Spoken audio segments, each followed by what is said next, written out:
저의 책은 말씀을 드렸듯이 진행이 거의 다 귀납법도 쓰고 연역법도 쓰고 있지만 그 중에서 변증법으로 많이 다가가요. 변증법적으로 많이 전개를 하고 있습니다.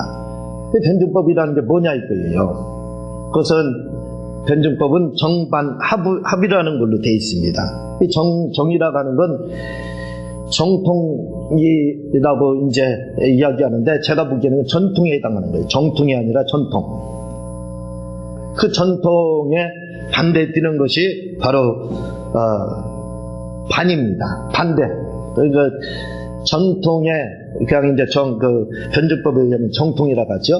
정통의 반대 세력이라 이거죠. 그걸 두 개를 다시 절충을 이뤄서 하나의 결론을 돌출하게 되는데 그게 바로 합입니다. 그게 이제 변증법이거든요. 근데 저는 책을 전개해 나가는 부분에 있어서 변증법을 굉장히 많이 썼습니다. 그래서 대부분의 우리가 알고 있는 거에 대해서 저는 무조건 그 전에 광고에 보면은 다른 사람이 다 했었는데 혼자도 하는 광고가 한동안 계속 광고로 됐었거든요. 여러분들이 변증법을 생각할 때 그걸 생각하면 되는 거예요. 그래서 변증법적인 사람은 창조적인 사람입니다. 어디에 얼마에 있거나 그렇지 않습니다. 새로운 것이 되면 무조건 받아들이는 사람이죠. 그래서 VJ 특공대 이런 걸 보게 되면 이 사업에 기질이 있는 사람들은 어떤 사람들이냐, 이 변증법적인 사람들이 사업을 잘하게 되어 있습니다. 왜냐하면 독창적이고 창조적이거든요. 그래서 VJ 특공대 이런 분들 보면은 음식점을 해서 또는 무슨 사업을 해서 대박을 이제 친 사람들, 이런 사람들이 VJ 특공대의 이제 주인공으로 이렇게 등장을 합니다. 근데 그분들의 이야기를 들어보면 다 뭐냐면 그들이 변증법은 알지 못합니다. 그런데 뭐냐면 다 변증법이에요. 왜냐하면 다른 사람들하고 저는 다릅니다. 그렇게 말을 해요. 사업을 다른 사람들하고 똑같이 하면 사업에 성공할 수 없습니다. 살아남을 수 없습니다. 그래서 저는 메뉴 개발을 2년 동안 했고, 뭘 개발을 2년 동안 해서 저만의 소스에 대한 어떤 노하우를 가지고 있습니다. 이건 공개할 수 없습니다 하고 그건 밝히지 않아요.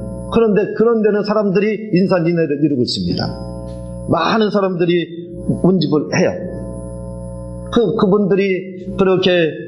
그분들이 다 VJ 특공대 이런 데 보면은 TV에 나오는 사람들이 주인공입니다. 저는 그분들의 이야기를 들어보면서 공통적인 특징은 바로 그거였어요. 나는 남들과 다르다. 나는 같지 않다. 다르다는 그 생각 가운데 그들은 새로운 메뉴를 개발을 해서 결국은 대박에 합류해서 대박의 반열에 들어서게 됩니다. 근데 그 사람들은 모르죠. 다르다 이렇게 하지만 그게 뭐냐? 철학적으로 하게 되면, 논리학적으로 하게 되면 그걸 바로 변증법이라고 하는 겁니다. 변증법. 똑같지 않다 이거죠. 나는 다르다 이겁니다. 그래서 저희 책의 전개 과정을 보게 되면 사람들이 매력을 느낄 수밖에 없어요. 왜냐하면 정통으로 내려오는 것에 대해서 다 반기를 듭니다. 바로 변증법이잖아요. 정반합, 반격을 합니다. 아니다! 라고 시작해요. 이거 다른 사람들은 이렇게 이게 이거다 할 때 저만은 뭐라고 그래요? 아니다. 마치 VJ 특공대에서 대박을 친 사람들이 한결같이 말하는 것이 똑같이 해서는 살아남을 수 없고 나는 다르게 생각합니다. 나는 이게 아닙니다. 라고 이야기를 그렇게 하지 않았습니다. 반대로 했습니다. 다르게 했습니다. 했던 것처럼 저의 세계 논리는 바로 그렇게 전개됩니다. 그래서 변증법적으로 전개가 돼서 우리가 알고 있는 정통에 대해서 이 정통이 아닙니다. 구별을 하자면요. 정반합에 의해서 그냥 정통이라 하자 이거죠. 전통을 말하는 건데 그 내려오는 구전과 같은 변질된 거, 원래 그것이 본질이 아니라 이거죠. 그래서 전통이라고 하는 거예요. 그거에 대해서 저는 항상 반증을 합니다. 변증을 하죠. 그거에 대해서 정반합에 의해서 반증을 하기 시작해요. 그래서 그게 아니다. 우리는 이렇게 알고 있는데 그것은 잘못 알고 있다. 그렇게 이제 논리를 전개해 나가는 겁니다. 그래서 제 책을 보면 사람들이 굉장히 매력을 느껴요. 왜냐하면 지금 기존 알고 있는 것에 대해서 전혀 다르게 말하거든요. 그리고 그거에 대해서 귀납법적으로 증명해 갑니다. 이제 그게 변증법에서 반을 말을 했으면 그걸 귀납법적으로 정리를 해서 증명을 나가야죠. 그래서 귀납법적인 증명을 거쳐 결국 새로운 합을 이끌어내게 되는데, 그래서 매력을 느껴요. 깊이 빠지고 한번 보게 되면 계속 그렇게 보게 된다라고 많은 분들이 지금도 그렇게 말하는 것을 제가 듣고 있습니다. 그래서 기도에 대해서도 말을 할 때, 기도에 대해서 너 기도 응답은 기도로 받는 것이다, 기도해야 응답 받습니다 하는데, 저는 거기다 대해서 반증을 합니다. 아니다, 반대를 말하고 있어요. 기도 응답은 기도로 받는 것이 아니라 뭘로 다야? 믿음으로 받는 것이다 라고 이야기를 하고 있어요. 그게 뭐냐면 바로 정반합에 의한 변증법에 의해서 논리가 정제되는 겁니다. 아니다 이거예요. 그게 들으면 이렇게 이야기하는데, 다른 사람들이 이렇게 말하는데 아니다, 아니면 그 아닌 거에 대해서 분명히 증명을 해야 됩니다. 그래서 그걸 증명해내고 있잖아요. 또 간절하게 기도해야 응답을 받는다. 사람들은 그렇게 말할 때 저만은 그렇게 말했잖아요. 아니다, 간절한 기도와 응답은 아무 관계없다, 역시 믿음으로 받는 것이다, 이렇게 이제 제가 이끌어 가고 있잖아요. 그게 바로 변증법입니다. 그래서 저의 책은 대부분 변증법에 의해서 이렇게 논리가 전개되고 있습니다. 그런데 이 변증법이 저만의 기법이고 해결의 기법만 된 것이냐? 아닙니다. 바로 예수님의 신약성경 산상보훈을 보면 예수님의 변증법이 나오고 있어요. 왜냐하면 사람들은 간음에 대해서 말을 할 때, 진짜 간음을 행할 때 다 구약의 이스라엘 백성들은 그게 간음이다, 속에는 어떤 음욕을 품든지 간에 겉으로 아무 간통이나 또는 간음의 행위를 하지 않으면 이것은 간음이 아니다 라고 사람들은 그렇게 생각을 했습니다. 그런데 예수님의 변증법은 뭐라고 말을 하냐면 그게 아니다라는 겁니다. 그렇죠? 그게 아니다. 음욕을 품은 자도 바로 뭐냐? 간음을 했다. 살인에 대해서도 역시 똑같습니다. 사람들은 살인을 구약에서 많은 분들이 이스라엘 당시에 그 사람들이 생각하는 것은 살인은 뭐냐? 사람을 죽인 것만 살인이다 라고 그렇게 이제 이야기를 하고 그렇게 알고 있었습니다. 그런데 예수님의 변증법이 등장을 해요. 그거에 대해서 반대, 그게 하나의 정통은 아니지만 전통으로 내려와서 그거에 대해서 반대를 말을 합니다. 아니다, 살인은 사람을 죽여서만 아니라 욕하는 것도 살인이다, 미워하는 것도 살인이다, 이렇게 말을 하고 있습니다. 그러니까 그건 예수님의 변증법이에요.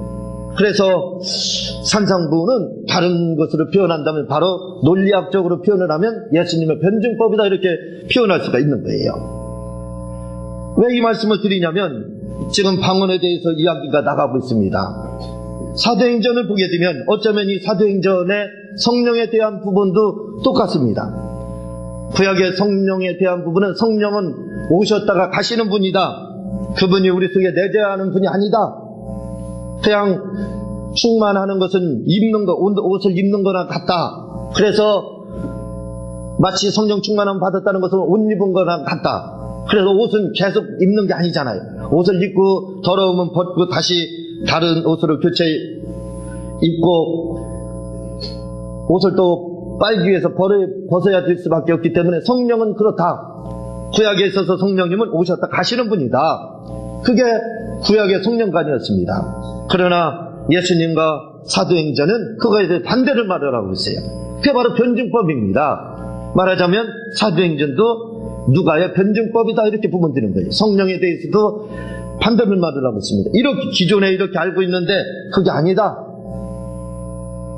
성령은 오셨다 가시는 분이 아니라 이제부터는 성령님이 오셔서 우리 속에 내주하시는 분이고 그분은 떠나지 않는 분이다. 그분은 우리 가운데 계시는 분이다. 그렇게 누가는 사도행전을 통해서 그의 변증법을 전개해 나갑니다. 그게 맞은 거예요. 그래서 방언에 대해서도요, 사람들은 뭐라고 이야기를 하냐면 방언은 받는 것이다 라고 이야기를 한다 이거죠.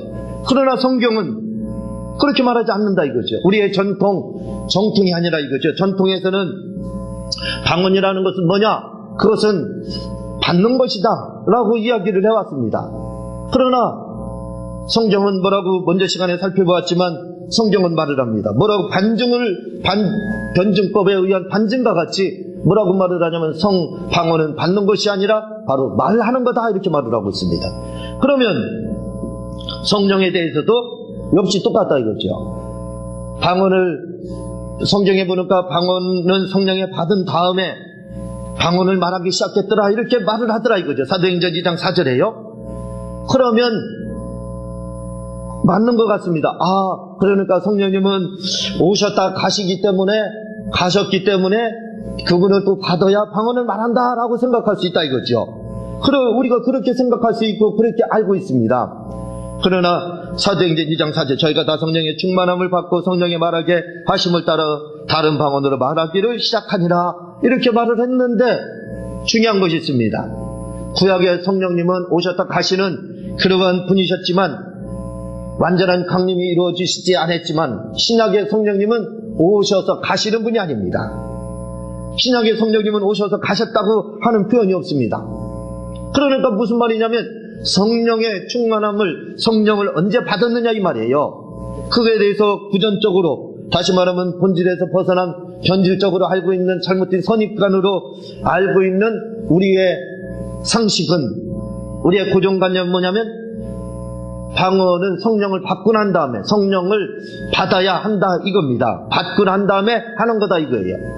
또 받아야 된다 이 말입니다.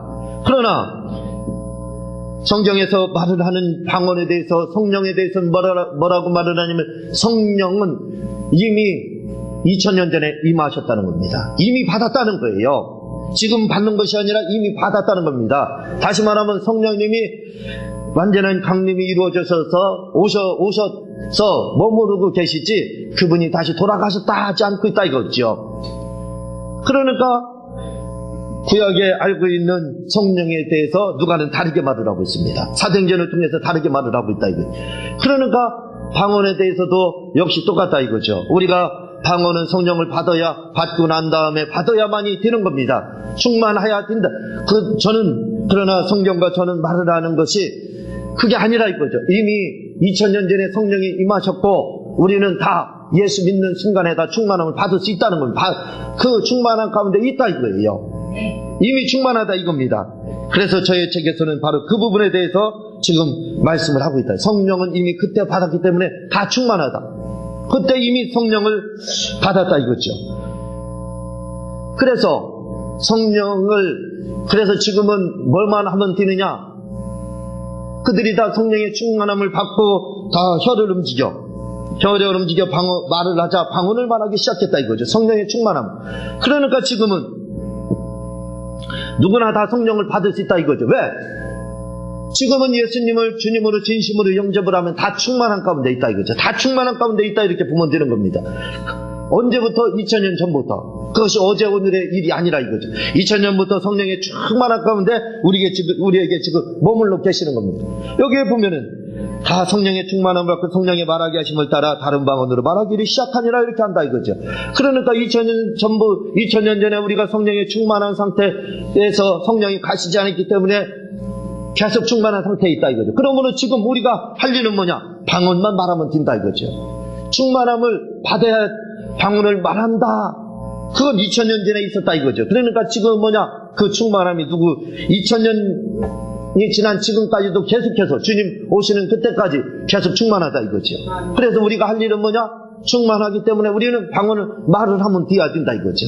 그래서 말만 하면 되는 겁니다. 그래서 방언에 대해서 사도행전도 그렇고 고린도전서에도 말하는 것이 방언은 받는 것이 아니라 뭐라고요? 하는 것, 말하는 걸로 이렇게 말씀을 하고 있는 겁니다. 이 방언을 말을 하는 것이 얼마나 중요한지 모릅니다. 사람들은 뭐라고 생각하느냐면 방언을 말을 하려면 하나님 방언을 받아야 된다 하기 때문에 받아야 되면 뭐예요? 혀를 하나님이 움직여줘야 된다는 거예요. 하나님이 혀를 움직여줘야 됩니다. 그래야 방언을 말합니다.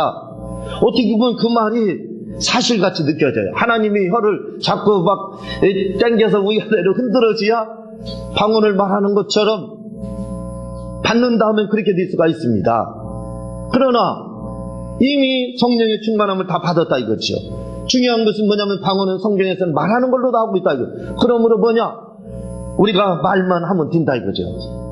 혀만 움직이면 되는 겁니다. 그래서 혀를 움직이지 전까지, 그래서 방언을 글로 쌓아 혀, 입술 이렇게 돼 있습니다. 입을 벌리지 않고 혀를 움직이지 않고는 그 누구도 말을 할 수가 없습니다.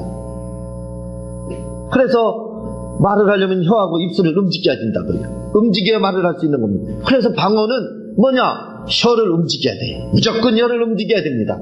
혀를 움직이지 않으면 방언은 말할 수가 없어요. 왜? 이미 충만함을 다 받았기 때문에. 충만함을 다 받았기 때문에 이제 방언을 우리가 입으로 말을 하게 되면 됩니다. 그러면 그때부터 성령께서 우리의 혀를 사로잡고, 반대로 생각해야 돼요.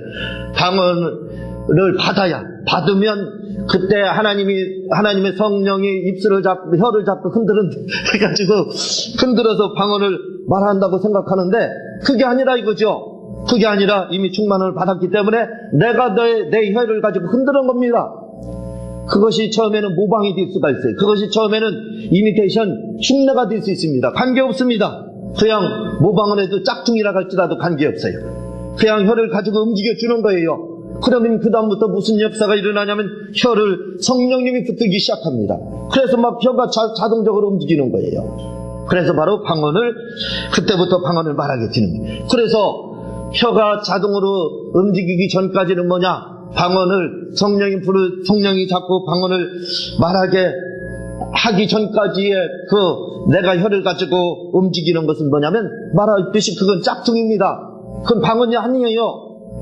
그러나 중요한 것이 있습니다. 그 짝퉁을 가지고 내가 혀를 움직일 때 그 다음에 성령님이 내 혀를 자꾸 흔들더라 이거죠. 그러면 그것이 진짜 방언이 되는 겁니다. 그래서 우리가 이 방언이 진짜인지, 내가 진짜 방언을 하는지 안 하는지 본인이 검증을 얼마든지 할 수 있습니다. 무슨 말씀이냐면, 우리가 주일 낮에도 그렇고 저녁 예배도 그렇고 수요 예배도 15분씩 방언으로 막 통성으로 방언 기도를 하잖아요. 그때 방언을 쫓아하는 겁니다. 흉내내서 그냥 이미테이션, 모방, 짝퉁이라고 해도 괜찮아요. 짝퉁으로 하는 거예요. 입을 벌려서 하는 겁니다. 혀를 내가 움직여주는 거예요. 우리말이 아닌 우리말이 아닌 옹알이라도 좋습니다. 원래 입술에 이것은 구약에서 생소한 입술이다 이렇게 해가지고 바로 옹알이로 되어 있습니다. 옹알이처럼 그냥 움직여주는 거예요. 우리나라 말이 아니라 쫓아하는 거예요. 그렇게 하면 뭐예요? 가짜입니다. 말 그대로 가짜예요. 그러나 중요한 것이 있습니다. 그렇게 가짜로 말하다 보면 그게 진짜가 되는 거예요. 왜? 성령님이 그때부터 혀를 붙들어요. 그래서 반드시 가짜가 있은 다음에 진짜가 있는 거예요. 우리가 뭔가 창조를 해낼 때도 역시 똑같습니다. 처음부터 창조해내는 사람 하나도 없어요. 여러분이 가지고 있는 스마트폰도요, 우리가 가지고 있는 스마트폰도 처음부터 스마트폰이 나온 게 아니에요. 카폰으로부터 시작하다가 무전기로 시작하다가 그 다음에 핸드폰으로 나오다 이제 스마트폰으로 바뀌는 겁니다. 이렇게 처음부터 한꺼번에 스마트폰이 나오는 게 아니라 가짜가 나오다가 진짜가 나오는 거예요. 모방을 하다 보면 진짜가 나오는 거예요. 역시 방언을 말하는 것도 똑같습니다. 남이 하는 거 못하면 쫓아오면 되는 거예요. 그러다 보면 혀를 붙잡습니다. 성령. 그러면 진짜가 되는 거예요. 그걸 안 하는 사람은 평생 방언을 못하게 돼 있습니다. 말을 못하게 돼 있다 이거예요. 그래서 방언을 말하고 싶은 분들은 뭐저부터 알아야 돼요. 흉내라. 짝퉁이면 어떻습니까? 그게 진짜가 되는데. 그걸 뭘로 다 구별할 수 있느냐면, 여러분들이 처음을 방언을 흉내내서 하다 보면, 아이고, 내가 방언을 흉내내서 하구나. 그걸 본인도 알고 남도 알 수 있어요. 그러나 방언이 진짜 이제 성령님이 혀를 붙들게 해주면요, 그 다음부터는 활주로에서 비행기가 이륙하듯이 갑자기 막 진동이 하는 것처럼 진동이 오게 됩니다. 진동이라는 것은 그냥 막 움직이는 거예요. 정신없습니다. 자기 혀가 왜 돌아가는지도 몰라요. 자동으로 들어가고 몸이 막 움직이기 시작합니다. 얌전하게 그냥 날랄라 따따따 했던 사람이 갑자기 미친 사람처럼 돼요. 혀가 그렇게 갑자기 미쳐 돌아갑니다. 자기도 절제를 못해요. 그게 바로 진짜예요. 그렇게 방언은 말하게 되는 겁니다. 그래서 이 양반은 방언을 못해요. 그래서 제가 3년 동안 말을 못했다고 했지 않습니까? 혀를 굴리지 않고 어떻게 방언을 말을 해요? 말을 할 때도 혀를 돌리지 않고 말하지 못하면, 그래 말을 못했던 거예요. 그러나 짝퉁입니다. 모조품이에요. 흉내내는 거예요. 그렇게 흉내내고 짝퉁이지만 방언을 하게 되면 그때 그렇게 모조품으로 다 사모하는 마음과 마음으로 다 방언을 흉내내서 하면요, 그때부터 혀를 붙잡기 시작합니다. 성령님이 붙들어서 자동으로 막 자꾸 흔들립니다. 그 흔들림이 끝나지 않죠. 그게 이제 계속해서 지속이 됩니다. 그게 바로 진짜 방언이에요. 그래서 여러분들 방언 말하고 싶다, 말하고 싶으면 간단합니다. 처음 흉내내세요. 잘하는 사람 방언을 흉내내면서 하다가, 우리 교회에서는 흉내내기 좋잖아요. 왜냐하면 15분씩 얼마든지 흉내낼 수 있는 기회가 주어집니다. 그때 마음껏 흉내내다, 아니 15분 그렇게 하는데 10분 동안 흉내내면 어떻게 해요? 어때요? 10분 흉내내다 5분 방언 말하기 시작해봐요. 그럼 평생 말은 안 돼. 관계없습니다. 그렇게 흉내를 내다 보면 성령님이 사로잡아요. 혀를 사로잡으면 그때부터 방언을 말하기 시작해요. 이거에 대해서 우리나라 사람들은 다 받는 것으로 말하지만 외국 분들은요, 빨리 읽어드릴게요. 눈사카 목사님 처음 방언을 말할 때도 역시 똑같이 방법으로 말했어요. 그는 말하기를, 우리는 방언을 말할 때 우리 속에서 성령이 폭발적으로 터져 나올 것으로 생각하지만 실제는 그렇지 않습니다. 하나님이 나에게 방언을 주셨다고 믿는 것과 입을 열어 방언을 말하는 것은 내가 할 몫입니다. 이것을 깨닫고 방언을 시작하자 방언을 말하게 되었습니다. 눈사카 목사님이라는 분도 방언 말을 못했다 이거죠. 그러나 바른 깨달음을 갖고 자기가 움직이다 보니까 혀가 진짜 움직여서 방언을 말하게 됐다, 이렇게 말을 하고 있고, 데이비드 디엘 목사님도 이야기를 합니다. 방언을 말하려고 하는 성도에게 목소리를 내어본가 말해보십시오. 하지만 영어로 말해서는 안 됩니다. 그리고 그는 내가 말한 대로 따라 했습니다. 봐봐요, 방언을 따라 했다지요. 우선 작은 소리로 뭔가 말하기 시작했습니다. 그리고 도래는 마치 활주로를 비행기가 달리듯 이 방언을 말하기 시작했습니다. 진짜 방언을 말했다 이거. 처음에 이미테이션처럼 하다 시작하다가요, 케네스기 목사님도 똑같이 말을 합니다. 이렇게 말을 하고 있어요. 방언을 말하려고 하는 사람에게, 당신의 혀가 영어가 아닌 다른 무엇인가 하려고 했나요? 노력했느냐 이거예요. 방언 말하고 싶습니다. 입 다물고서 못한다 이거죠. 영어 아닌 다른 말로 하려고 노력하라 이거죠. 우리 말로는, 우리 한국어가 아닌 다른 말로 하려고 노력하면 된다 이거죠. 당신의 혀가 영어가 아닌 다른 무엇인가 하려고 했나요? 다시 말해, 영어가 아닌 다른 발음을 해야 하는데 이것이 바로 방언이라 하는 것입니다. 네, 다른 방언. 그래서 그분은 방언을 성령의 발음이라고 표현을 했습니다. 구약에서 방언을 생소한 입술이라 표현했는데, 그 뜻은 아이들이 말을 걸 때 하는 옹알이라 되어 있습니다. 그러니까 쉬워요. 방언이라는 게 뭐예요? 다른 방언, 다른 발음. 이분들은 미국 분들이니까 영어로 말을 하니까 영어가 아닌 다른 발음을 하면 된다 이거죠. 우리나라는 한국어를 하니까 한국어가 아닌 다른 발음으로 하려고 합니다. 그래서 방언이, 핵임 목사님의 표현은 다른 발음, 이렇게 말을 하고 있습니다. 구약에서는 옹알이 이렇게 말을 하고 있고, 신약에서는 골로새에서 혀, 입술 이렇게 말을 하고 있습니다. 한마디로 똑같다 이거죠. 그 뭐냐면 다른 발음으로 다 말을 하면 된다 이거죠. 우리 말이 아닌 다른 발음으로 말을 하려고 하다 보면 결국은 방언을 말하게 된다 이거죠. 처음에 방언을 말할 때는 다 가짜다 이거죠. 가짜. 그래서 실망하지 말라 이겁니다. 왜? 가짜가 후에 성령이 그렇게 가짜를 하다 보면 진짜 혀를 잡고 흔들기 시작하면 끊임없이 흔들어요. 몸도 막 흔듭니다. 그게 그렇게 되면 바로 진짜 이렇게 보면 되는 거예요.